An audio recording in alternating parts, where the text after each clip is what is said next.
Se eu posso ler a minha Bíblia quietinho na sala da minha casa, se eu posso assistir pregações online dos pastores mais renomados do país, até mesmo no meu celular, e se eu tenho acesso a Deus só de fechar a porta do meu quarto, afinal de contas, por que eu deveria ir à igreja? Meu nome é Thaís Rodrigues e seja você um frequentador de alguma igreja ou não, esse vídeo é para você. Então fica comigo até o final porque hoje vamos responder juntos se cristão ainda precisa realmente congregar fisicamente em uma igreja e como seria a vivência saudável dessa escolha na prática. Vamos entender juntos os principais motivos que afastam as pessoas da igreja na atualidade, mas também acessar alguns tesouros que o Senhor deixou para nós que talvez você não os conheça ou os tenha esquecido.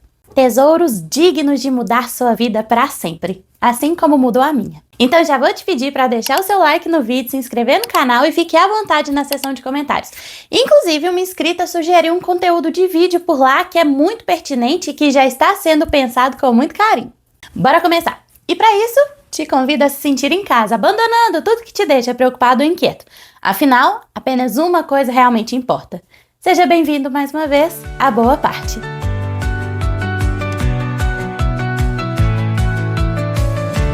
É um fato constatável que o número de templos evangélicos cresce cada dia mais. Não demora muito e aquele imóvel pertinho da sua casa, que há pouco tempo estava com uma placa de aluga-se, se torna um novo ambiente de congregação. Em aparente contradição, o número dos chamados desigrejados aumentou de forma dolorosa. Cerca de 16 milhões de brasileiros preferem exercer a fé longe dos templos e congregações. Desconsiderando agora o óbvio percentual dessa multidão que se auto-intitula cristã, mas que acha que amar Jesus e seguir a Bíblia são coisas independentes, já tem um vídeo aqui no canal sobre isso, vou deixar o link aqui na descrição para você assistir depois. Vamos focar hoje nas causas dos cristãos verdadeiros estarem se distanciando cada vez mais da vida de fé em comunidade. É óbvio que a complexidade do assunto reflete dezenas de causas, mas vamos abordar algumas que não só são constatáveis, mas também testemunhadas por nós frequentemente no nosso cotidiano. Uma das causas, a superinstitucionalização da igreja. Os fundamentos da sociedade de consumo têm trazido cada vez mais para dentro do ambiente religioso os princípios de crescimento quantificável, onde sucesso é medido por tabelas ou lucro. Assim, os membros daquela instituição vão sendo vistos cada vez mais como números mesmo, como uma meta a ser alcançada. Os fiéis deixam de ser abraçados e acolhidos, se tornando apenas engrenagens para um crescimento que deixou de ser espiritual para se tornar numérico. A ideia de metas e expansão acaba também ebulindo nos pastores e líderes dessas igrejas o anseio pelo poder e controle. O chamado coronelismo pastoral aflora nas comunidades, levando seus gestores a práticas abusivas e desordenadas, tão somente para afirmar sua autoridade em meio aos fiéis.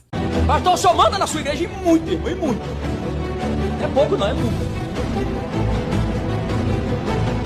Quem manda lá é Jesus, pastor. Não, lá é Edi mesmo. Lá é Edi mesmo. Mas Jesus manda no Edi, mas na igreja é eu que mando.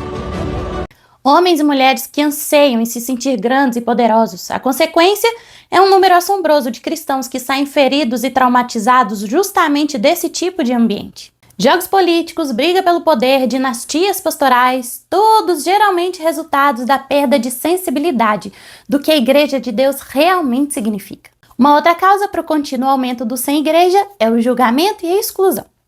Pessoas hipócritas que se sentem superiores aos outros apontam e enaltecem o passado de cristãos que só querem recomeçar a vida. Divorciados, mães solteiras, adolescentes que engravidaram muito cedo, sabe aquelas máculas ou pecados que são mais fáceis de apontar? Muitas das vezes são essas pessoas que não conseguem um lugar para se chegar no corpo de Cristo, porque são frequentemente julgadas e excluídas por aqueles que se acham mais santos do que os outros. Uma terceira causa poderia ser a falta de acolhimento e discipulado. A verdade é que todos nós, em algum ponto da nossa conversão, anseia em ser direcionado, em ser ouvido, instruído nessa jornada tão linda, mas também complexa e desafiadora que é viver pelo Evangelho. Mas muitas das vezes são ignorados ou se sentem invisíveis no meio da multidão. Igrejas sem pequenos grupos de discipulados ou uma estrutura mínima para atender os anseios dessas pessoas desesperadas por um orientador espiritual acabam se afastando da congregação com um sentimento de abandono e solidão. A banalização do ministério pastoral também é algo que tem repelido cristãos da casa de Deus com frequência. Muitos são os auto-intitulados pastores, bispos, até mesmo apóstolos, que não possuem preparo mínimo para guiar uma igreja. Pessoas que assumem cargos diretivos eclesiásticos sem estudo e preparo realmente adequado para a seriedade da função que estão dispostos a assumir. São vários os motivos para esse fenômeno específico, mas infelizmente o desemprego é uma das justificativas para esse demasiado número de líderes religiosos que encontram na carreira da fé uma oportunidade até mesmo lucrativa para seguir a vida. Quem já ouviu aquela expressão pequenas igrejas, grandes negócios, já está familiarizado com essa ideia. Um tópico puxa o outro e é impossível falar das causas que afastam as pessoas da igreja sem falar de dinheiro. Os escândalos têm se tornado cada vez mais evidentes com o advento da internet. E apesar de ser algo que sempre assombrou o ambiente religioso, tem sido muito vergonhoso o número de charlatões que a gente vê hoje por aí. Homens e mulheres sem escrúpulos que manipulam e distorcem a própria Bíblia para enganar e extorquir as pessoas. Verdadeiras patifarias que seriam cômicas se não fossem tão atrozes, são vistas milhões de vezes no YouTube, envergonhando o evangelho e levando o dinheiro de fiéis porque, seja por ingenuidade, falta de conhecimento bíblico e até mesmo manipulação emocional, enriquecem lobos em vestes de cordeiro.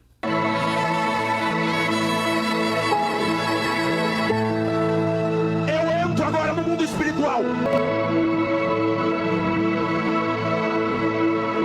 Pelo amor de Deus, é até difícil ficar calmo vendo umas bagaceiras dessas. Curiosidade, quantos seguidores um cara desse tem?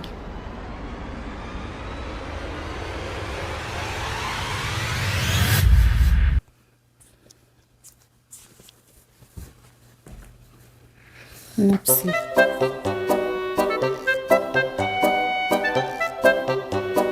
Coitados. Enfim. Isso continua acontecendo em menor escala, em instituições menores, bem pertinho de você. Testemunhar essas abominações deixa marcas profundas no coração daqueles que anseiam de verdade em viver a experiência da congregação cristã, profundas o suficiente para afugentá-las de qualquer tentativa de viver a verdadeira igreja de Deus. Não tem nem como julgar, né? Pelo amor de Deus. Palhaçada demais, né? Com certeza, várias outras causas podem ser enumeradas, como a deturpação do evangelho, a teologia da prosperidade e novas surgirão. Mas agora, dá uma respirada, porque depois de nos angustiarmos contemplando tanta tragédia, eu tenho uma excelente notícia para te dar. Igrejas verdadeiras e bíblicas, honestas, ainda existem. Ainda existem igrejas que podemos ofertar ou dizimar sem receio de pensar o que vai ser feito com o dinheiro. Trazendo minha congregação como exemplo, apenas para uma visualização prática de que isso é real, eu vou compartilhar com vocês quais são os procedimentos para se ter acesso aos registros de finanças da minha igreja. Nenhum. É só pedir para ver. E eu não soube disso nos bastidores da minha congregação, descobri isso da boca do meu pastor, no início do culto, com o microfone na mão, em cima do palanque com a igreja lotada. Ainda existem também igrejas com pastores que exercem a liderança pastoral com humildade e amor. Pastores que não reinam inalcançáveis no Monte Olimpo, mas que se envolvem na comunidade. Pastores que têm cheiro de ovelha, sabe? São homens que entendem que o cargo de liderança da igreja é mais sinônimo de responsabilidade e cuidado do que de poder. E ainda também existem igrejas que acolhem você, te pega pela mão, te direciona, te discipula. Por exemplo, eu me lembro, pouco tempo depois da minha conversão, há alguns anos, eu solicitar um gabinete com um pastor auxiliar da minha igreja, junto com a esposa dele, um casal que abençoou minha vida várias vezes, que eu tenho uma admiração e uma gratidão profunda. E eu fui muito sincera quanto à minha falta de conhecimento sobre o que era estar de fato convertida e o que eu tinha de fazer a partir dali. E eu me lembro de um momento em que eu me virei para esse querido casal e perguntei mais ou menos assim: por que a gente fala em nome de Jesus quando ora? Por mais ingênua e introdutória que a pergunta pudesse soar para aquela mulher diante de mim, cheia de Deus, detentora de tanto conhecimento e imersão nas questões mais profundas da teologia, ela com toda humildade e um olhar transbordando gentileza e cuidado me respondeu só assim: eu preciso de mais tempo com você. Ela mesma propôs um encontro semanal para me ajudar a entender as questões mais introdutórias do cristianismo. E o fez com toda excelência e amor, até o dia que a gente percebeu que eu já dava conta de seguir sozinho. Boas igrejas sempre vão ter pessoas vocacionadas por Deus para pegar na mão dos irmãos e suportá-los em amor e pelo tempo que for necessário. E ainda existem também igrejas que te recebem. Não enxergam o pecado que você cometeu, mas o sangue que foi derramado sobre você e sobre si mesmo, sobre cada membro. Pessoas que vão te acolher, te abraçar, te ajudar a curar feridas e encontrar seu caminho. Pessoas que vão enxergar você, identificando suas necessidades e até mesmo seus talentos. A estrutura completa de uma igreja, com seus ministérios e missões, garante a plenitude da vocação do corpo de Cristo. Mas a melhor forma de se ter esse acompanhamento pessoal com mais excelência é através de pequenos grupos. O céu desce toda segunda-feira à noite durante os encontros da minha célula, por exemplo. Foi lá através da vida dos meus amados líderes de célula, um casal verdadeiramente de Deus, e através de cada irmão que faz parte dela, que Deus fez coisas extraordinárias na minha vida. Não só me quebrantou quanto a alguns pecados do meu coração, mas também foi onde Deus usou de pessoas para confirmar e direcionar meu chamado e propósito junto ao reino de Deus. Se envolver em células, GCs, esses pequenos grupos da igreja é a melhor forma de ser discipulado e assistido. Então, sim, existem igrejas verdadeiramente cristãs que são capazes de curar suas feridas. Mas isso vai acontecer pouco antes de novas feridas serem criadas para te marcar de novo.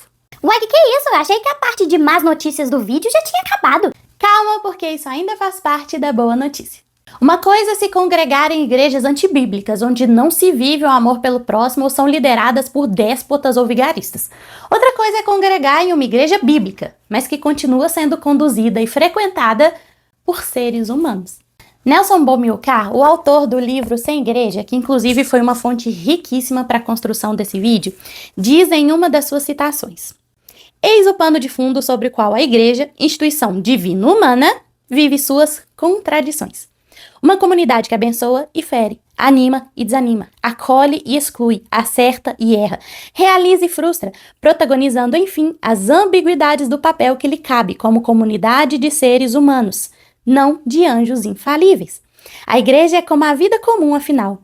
Não há mágica, não há espiritualização mística. Há encontros e desencontros cotidianos, nos quais nos inserimos com responsabilidades e privilégios, ora usufruindo dela, ora desperdiçando o melhor que ela tem. Existe algo de imperativa importância que você precisa fazer antes de começar a frequentar uma igreja. Ajuste suas expectativas. A igreja é de Deus, criada e sustentada pelas mãos dele, mas continua sendo gerida por seres humanos cheios de falhas, igualzinho eu e você. Às vezes arregaçamos as mangas, prontos para apontar o dedo e criticar tudo o que há de mais absurdo na igreja, quando nos esquecemos que somos potencialmente parte do problema. Bomilcar diz outra coisa digna de reflexão profunda nesse mesmo livro. Temos a tendência de nos fazermos de vítimas, não nos colocando como parte também dos que decepcionaram ou feriram alguém durante a caminhada de ser igreja, na instituição, nos templos ou nas casas. Muitos estão desejando juízo, não misericórdia, para os que provocaram a dor e o descrédito da igreja. Preciso ter coragem de olhar para o meu íntimo e perceber que sou potencialmente alguém que pode frustrar e decepcionar os outros. Você já ouviu aquela expressão? Se você encontrar uma igreja perfeita, não entre, porque se você entrar, vai estragá-la. Pois é, somos naturalmente falhos e errar faz parte da nossa natureza nesse lado da eternidade. Mas, como eu disse, isso continua sendo uma boa notícia. Os conflitos podem ser sinal de sanidade. Essa é uma outra citação que é registrada no livro Sem Igreja. Nelson explica essa frase da seguinte maneira e, por favor, escute com muita atenção. A saúde de qualquer sistema ou instituição que proporciona relacionamentos contínuos em nível individual, matrimonial, profissional, social, esportivo ou religioso pode ser vista como uma dinâmica funcional de sua capacidade de resolver, equacionar e negociar conflitos que vão se apresentando no cotidiano. Não há grupo em nenhum lugar que estabelece qualquer objetivo ou propósito que estará isento disso. É uma ingenuidade achar que nessa dinâmica e nesses processos relacionais não ocorram decepções, frustrações, desencantos, expectativas e metas não alcançadas. Em qualquer nível de relacionamento, conflitos vão surgir naturalmente. Isso é ótimo se for administrado com sabedoria, porque não é a ausência do conflito que determina a saúde de um relacionamento, mas a forma com que ele é resolvido. E quão transformados os envolvidos saem quando estão dispostos a amadurecer a partir desses desentendimentos. Estar em comunidade com pessoas diferentes também nos dá a oportunidade de desenvolver a misericórdia e o perdão, desenvolver também a sensibilidade e a clareza de ver nas pessoas o reflexo da cruz. Jesus morreu também, tá? Por aquele irmãozinho da igreja que te estressa de vez em quando. Então, amar de verdade ao próximo, como Cristo nos amou, nos faz justamente enxergar os irmãos com o olhar de Deus. O mesmo olhar que está voltado para mim e para você. Olhos de misericórdia e paciência. E mais paciência, e mais paciência, e muita paciência, e muita paciência. O pastor Douglas Gonçalves, no livro Sou Nós, usa uma expressão que eu acho fantástica. Ele fala sobre o senso de união indissolúvel. Lembrando que estamos partindo do pressuposto que você encontrou uma igreja bíblica, tá? Mas lotada de humanos falhos, igualzinho nós dois. Esse princípio compara nossa vida congregacional com laços familiares. Eu tenho certeza que não foram poucas as vezes que você se desentendeu com seu marido, com sua esposa, com seus pais ou com seus filhos. Você por acaso descarta sua família e vai caçar outra quando os mais corriqueiros conflitos surgem na sua casa? Esse é o laço indissolúvel que rege uma família. Nós nos esforçamos para resolver os conflitos. Desistir não é uma opção. Ou pelo menos não deveria ser. Assim precisa ser nas nossas comunidades de fé. Se a cada problema ou dificuldade gerados pelo convívio natural da congregação você quiser pular para outra igreja, eu te garanto que você não vai ficar em nenhuma por muito tempo. Quando desenvolvemos a sensibilidade de olhar para o outro como Deus o vê e quando nos inclinamos à disposição de enxergar oportunidade de enriquecimento e maturidade nos conflitos, você vai sossegar num lugar só. Lembrando que isso não se aplica a um lugar que se intitula igreja, mas pratica as abominações que a gente já conversou aqui. Pelo amor de Deus, se a igreja não é bíblica, pula fora mesmo. Mas isso levanta uma pergunta. Como eu acho uma igreja bíblica de verdade? Duas coisas são imprescindíveis para encontrar uma congregação saudável. Primeiro, clame por discernimento ao Espírito Santo. Peça a Deus para te direcionar para um ambiente de fé verdadeira. E segundo, seja um bereano. Em Atos 17, as escrituras falam sobre a conversão dos habitantes de Bereia, mas algo daquele povo específico é enaltecido pelo autor. Eles conferiam tudo que era ensinado.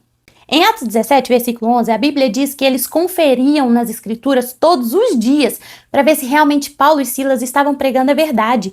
E isso é imputado àquele povo como uma atitude de nobreza. Eles são considerados elevados em seu caráter, claramente apreciados pelo autor, justamente por esse grau de zelo pela palavra de Deus. Por isso, essa é uma prática que precisamos imitar com urgência. Seja um bereano. Não importa o quão eloquente seja o discurso do pregador, nem quão emocionante tenha sido suas palavras, independente de quem for, confira sempre nas escrituras o que foi dito. Tá bom, Thaís, eu posso até acreditar que existem igrejas de verdade por aí, mas ainda não vejo a necessidade de todo esse trabalho. No vídeo anterior a esse aqui no canal, a parte 1 de como se viver a fé cristã na prática, se você ainda não viu, vou deixar o link aqui na descrição e você corre lá para assistir quando esse vídeo aqui acabar. Eu cheguei a dizer que fazer parecer o convívio e a vida de igreja algo desnecessário é uma das mentiras mais eficazes de Satanás. Afinal, você pode realmente fechar a porta do seu quarto agora e viver um tete-a-tete com o Senhor mais poderoso da sua vida. Você pode levantar cedo todos os dias e meditar nas Escrituras, você e o Espírito Santo. Você pode também ouvir pregações dos pastores mais admirados do país inteiro na sala da sua casa. Você pode inclusive ouvir a pregação dos maiores pregadores do mundo só dando um play no YouTube. Então, pra quê? Pra que assumir o risco de ser machucado? Para que o trabalho de achar um lugar que não vai me enganar? Porque realmente, se a igreja para você só serve para ouvir pregação, sem dúvida ela se mostra desnecessária, diante da quantidade de brilhantes pregações que temos acesso online hoje em dia. Então, se você ainda pergunta esse tipo de coisa, está na hora de entender, de verdade, o que é ser igreja. Dei-lhes a glória que me deste, para que eles sejam um, assim como nós somos um, eu neles e tu em mim. Que eles sejam levados à plena unidade, para que o mundo saiba que tu me enviaste, e o amaste como igualmente me amaste. Essa unidade plena é a igreja. É essa união que reflete, ainda que de forma imperfeita, a imagem e semelhança de Deus. A partir do momento que você se converteu, junto com o selo do Espírito Santo, você recebeu o desígnio no corpo de Cristo. E esse desígnio te garante uma família e um dever. Antes, seguindo a verdade em amor, cresçamos em tudo naquele que é a cabeça, Cristo. Dele, todo o corpo, ajustado e unido pelo auxílio de todas as juntas, cresce e edifica-se a si mesmo em amor, na medida em que cada parte realiza sua função. Ser igreja é entender que a caminhada cristã não se faz sozinho. Somos irmãos porque somos uma família e somos órgãos dentro de um corpo, comandado pela cabeça que é Cristo Jesus. Cada um desses órgãos tem uma função única e vital. Nós somos esse órgão pulsante com funções específicas que, se não forem desempenhadas, fazem o corpo sofrer. Você pode estar completamente confortável exercendo sua fé em solitude, mas em algum lugar lá fora, existe uma igreja que está mancando porque você não está lá. Uma citação do professor de teologia Paul Steves também é trazida aqui nesse livro e eu gostaria que vocês prestassem muita atenção no que ele diz. É impossível estar em Cristo sem estar ligado em seu corpo, com quem Cristo, o cabeça, está intimamente ligado. Por isso, não somente é impossível sermos cristãos individuais, mas igualmente impossível estar em Cristo sem nos preocuparmos com o corpo de Cristo, nos inquietando por sua desobediência e cuidando do seu crescimento até a maturidade. Além disso, ser igreja é também entender que somos seres que doam, que amam o serviço. Na igreja de Deus, a gente recebe, mas dá. A gente é servido, mas também serve. A gente é edificado, mas também edifica os outros. Discipulamos e somos discipulados. Então se vive esse ciclo de se encher e derramar várias e várias vezes. Ser igreja é exercer amor e comunhão. Ser igreja é um chamado de união e uma convocação para que ninguém ande sozinho. E nisso habita poder. Quer ver? Portanto, confessem os seus pecados uns aos outros e orem uns pelos outros para serem curados. Acompanhe o raciocínio. Precisamos confessar nossos pecados ao Senhor para sermos perdoados. Assim como devemos apresentar ao Senhor nossas orações e súplicas. Se a gente já deve fazer isso diretamente para Deus, por que fazer também uns com os outros?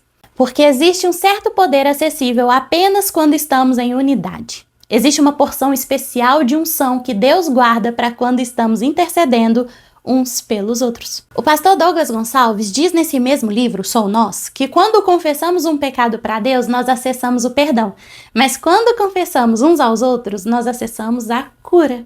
Para materializar esse conceito, eu vou compartilhar uma última experiência extraordinária pessoal quanto a isso. Algumas queridas irmãs e amigas e eu temos um grupo no WhatsApp.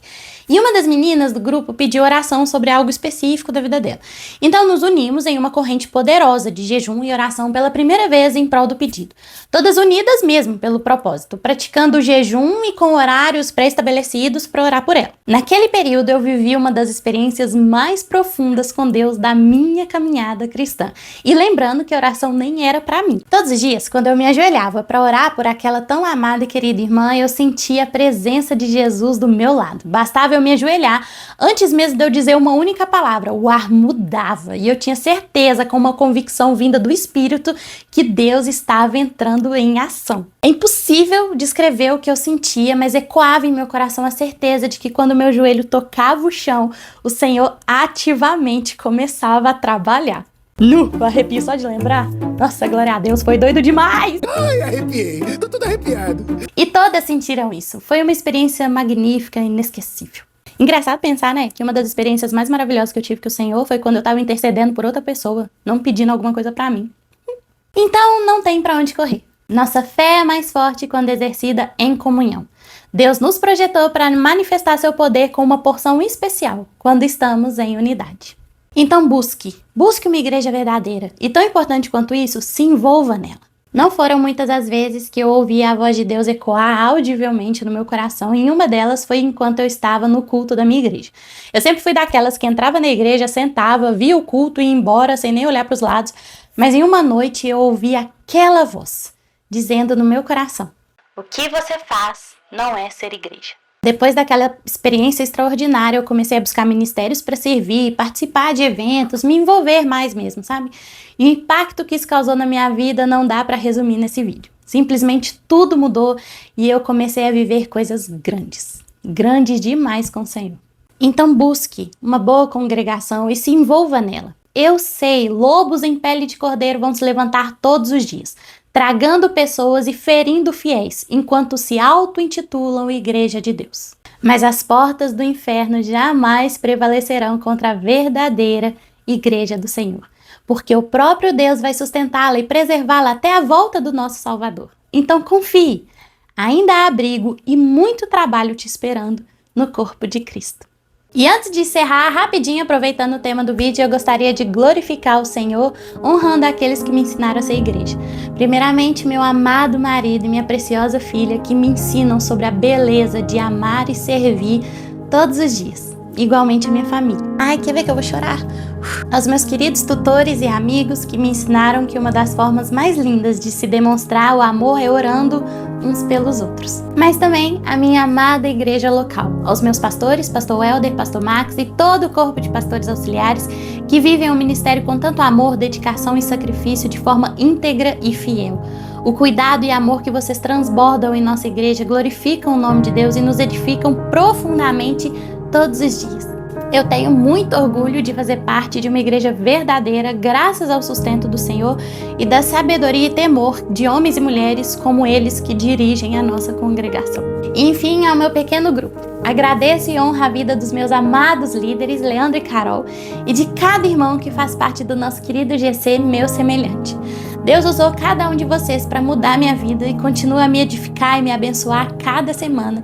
E eu agradeço muito por vocês me ajudarem a experimentar o mover extraordinário de Deus a cada novo encontro. Eu amo muito a vida de todos vocês. E é isso, agradeço imensamente a você que ficou comigo até aqui. Não deixe de se inscrever, curtir, ativar o sininho e comentar bastante aqui embaixo também. Isso ajuda muito o canal, mas também faz com que essa mensagem chegue a mais e mais pessoas. Então dá aquela força para esse conteúdo chegar no maior número de desigrejados possível e para a glória do Senhor, Ele trazer esse povo todo de volta para casa. Vejo vocês no próximo vídeo, se Deus quiser. Tchau!